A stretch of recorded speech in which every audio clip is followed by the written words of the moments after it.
Hey guys, welcome back to your channel the banker journey में and मेरा नाम है अभिषेक एंड मैंने इस साल अपना आईबीपीएस का एग्जाम निकाला है। एंड इस वीडियो में मैं आपको कुछ सी ट्रिक्स बताने वाला हूँ कि अगर आप भी बैंकिंग एग्जाम की प्रिपरेशन कर रहे हो और आपको कौन से बहुत ज्यादा डर लगता है या फिर आपकी बहुत प्रैक्टिस करने के बाद भी कौन में आपके नंबर नहीं आ पाते, तो इस वीडियो में मैं आपको 10 ऐसे टॉपिक प्लस ट्रिक बताऊंगा जिसको देखने के बाद आपके हर एक बैंक एग्जाम, चाहे वो क्लर्क हो चाहे मेंस हो, आपके 20 प्लस नंबर आएंगे ही आएंगे। तो वीडियो को एंड तक देखना और एंड में वीडियो पसंद है तो प्लीज वीडियो को लाइक करना और जिसने तक हमारा टेलीग्राम ग्रुप ज्वाइन नहीं करा, ज्वाइन कर लेना, डिस्क्रिप्शन में लिंक दे रखा है। सबसे पहली बात, किसी भी बैंकिंग एग्जाम में नंबर सीरीज पक्का आती ही आती है। अगर नंबर सीरीज नहीं आती तो कुछ और तरह के क्वेश्चन आते हैं जो मैं आपको आगे बताऊंगा। बट एक बहुत इंपॉर्टेंट चीज, नंबर सीरीज के आपके 5 से 6 फिक्स पैटर्न होते हैं। जिन लोगों को नहीं पता आप एक बार देख सकते हो नेट पे या फिर आप बोलोगे तो मैं अलग से वीडियो बना दूंगा। इसके 5 से 6 फिक्स पैटर्न होते हैं जिसमें multiplication factor, plus minus factor, उसके बाद square factor, cube root factor, cube factor, ऐसे 6 या 7 पैटर्न होते हैं नंबर सीरीज के। अगर आप बोलते हो तो मैं पक्का बता दूंगा कौन कौन से फैक्टर्स होते हैं। अगर आपने ये 6 से 7 फैक्टर को आइडेंटिफाई कर लिया तो आपके नंबर सीरीज में जो 5 नंबर होते हैं वो कहीं नहीं गए। उसके बाद सिंप्लीफिकेशन अप्रोक्सीमेशन, ये आज के टाइम पे बहुत ट्रेंडिंग टॉपिक चल रहा है एंड ये बहुत मुश्किल होता जा रहा है। इसके लिए आपको ज्यादा से ज्यादा अपनी सिंप्लीफिकेशन मैथ्स की प्रैक्टिस करनी है, आपको प्लस माइनस मल्टीप्लिकेशन की ज्यादा से ज्यादा प्रैक्टिस करनी है। उसके अलावा आपको 30 तक स्क्वायर रूट अच्छे से याद होने चाहिए बिकॉज स्क्वायर रूट बहुत ज्यादा आते हैं। उसके अलावा आपको 20 तक क्यूब रूट याद होने चाहिए। अब ये याद कैसे करें, इसकी अलग अलग ट्रिक्स दे रखे होंगे, आपको यूट्यूब पे बहुत सारी वीडियोस मिल जाएंगी। बट ट्राई करना अपने डेली के 10-15 मिनट इसमें लगाओ बिकॉज ये बहुत ही स्कोरिंग सब्जेक्ट है। बिकॉज अगर आपने इसको मास्टर कर लिया, इसको मास्टर करने में ज्यादा टाइम नहीं लगेगा, पहली बात तो आप एक हफ्ते में इसको मास्टर कर लोगे। बट अगर आपने ये मास्टर कर लिया तो आपके 5 नंबर कहीं नहीं गए। उसके बाद क्वाड्रेटिक इक्वेशन आता है जो हर बैंकिंग एग्जाम में आता ही आता है। ये खासकर ये 3 टॉपिक जो मैंने आपको स्टार्टिंग में बताया, ये हर एग्जाम के प्रीलिम्स में आते ही आते हैं एंड 10 नंबर के कम से कम आते ही आते हैं। कुछ कुछ में 9 भी आती है बट 10 से ज्यादा नंबर के ही आते आते हैं। उसके अलावा क्वाड्रेटिक इक्वेशन एक सबसे आसान चीज है जो आपको आनी चाहिए बिकॉज इसमें 2 तरह की आपको इक्वेशन दे रखी होती है एंड उसमें आपको कंपेयर करके बताना होता है कि कौन सा बड़ा है, कौन सा छोटा है, या फिर इक्वल है या फिर कोई रिलेशन नहीं है। इसके 4 केसेस बनते हैं, उसमें से एक केस होता है जिसमें आपके जो लास्ट टर्म होते हैं, जो आपका लास्ट 12 वाला जहाँ पे सी, दोनों माइनस में होते हैं, तो डायरेक्टली आपको लिखना होता है नो रिलेशन। ऐसे आपके 3-4 फैक्टर्स बनते हैं। अगर आपने इसको मास्टरी कर लिया, अगर आपने सिंप्लीफिकेशन मास्टरी कर ली और ये मास्टरी कर ली, तो आपके मुश्किल से 7 मिनट बता रहा हूँ मैं, अगर आपको 20 मिनट में आपको कॉल में दिया है, 7 मिनट में आप 10 नंबर बहुत ही आराम से ले लोगे बिकॉज ये एक बहुत आसान टॉपिक्स होते हैं जिसमें आप मास्टरी कर सकते हो। और आपको मास्टरी करने के लिए कुछ भी नहीं करना, आपको बस 10-15 दिन ध्यान से इन टॉपिक्स की प्रैक्टिस करनी है। जिसने ये प्रैक्टिस कर ली उसके नंबर आएंगे ही आएंगे। उसके बाद डीआई के बहुत तरह के टॉपिक, डाटा इंटरप्रिटेशन टॉपिक आते हैं। इसके लिए आपको फ्रैक्शन कन्वर्जन सीखना पड़ेगा कि 33.33% को 1/3 कहते हैं, 12.5% को 1/8 कहते हैं। ऐसे आपको अपनी ट्रिक बनानी पड़ेगी बिकॉज ये चीजें थोड़ी सी ट्रिकी होती है। बट अगर आपने फ्रैक्शन टू कन्वर्जन सीख लिया, परसेंटेज टू फ्रैक्शन कन्वर्जन सीख लिया, आपके नंबर कहीं नहीं कटेंगे बिकॉज आज के टाइम पे जो प्री की डीआई आती है वो बहुत ही आसान डीआई आती है, उसमें आप नंबर आराम से खींच सकते हो। वहीं जो आपकी मेन सीडीआई आती है 4-5 नंबर की, वो भी बहुत ज्यादा आसान होती है।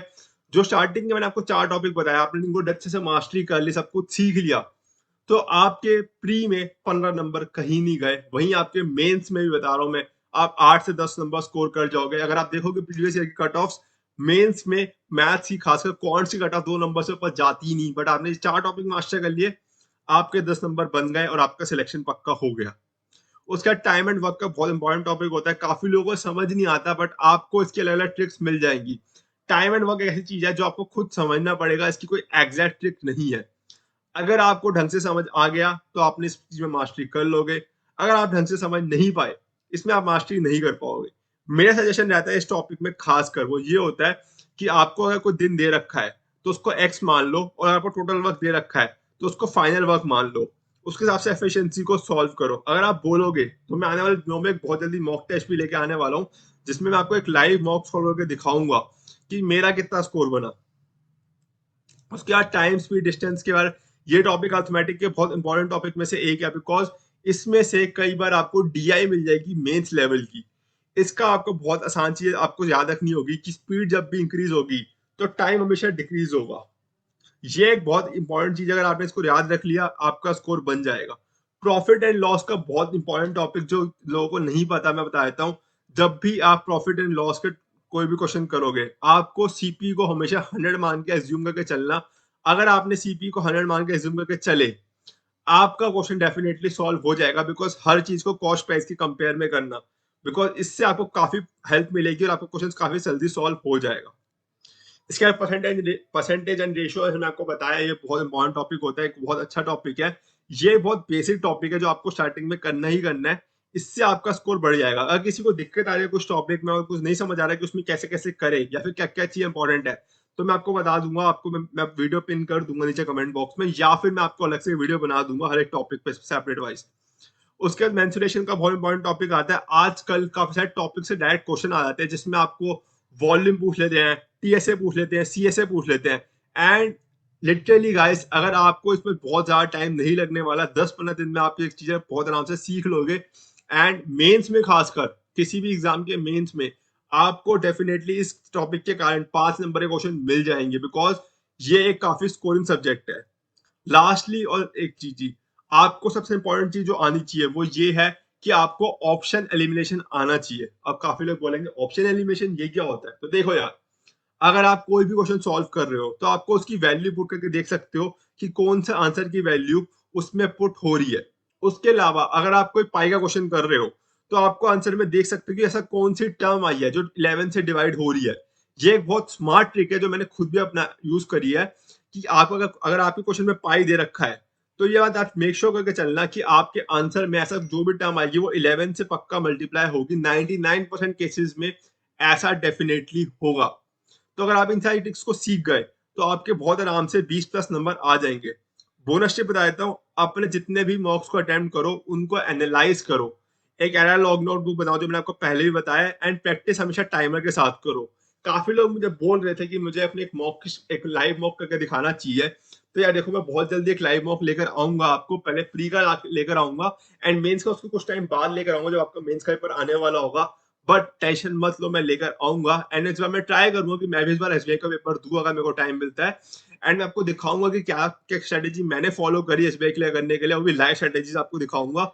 और जैसे ही कुछ हो जाएगा सॉल्व, मैं आपको सारे स्कोर भी शेयर करूंगा।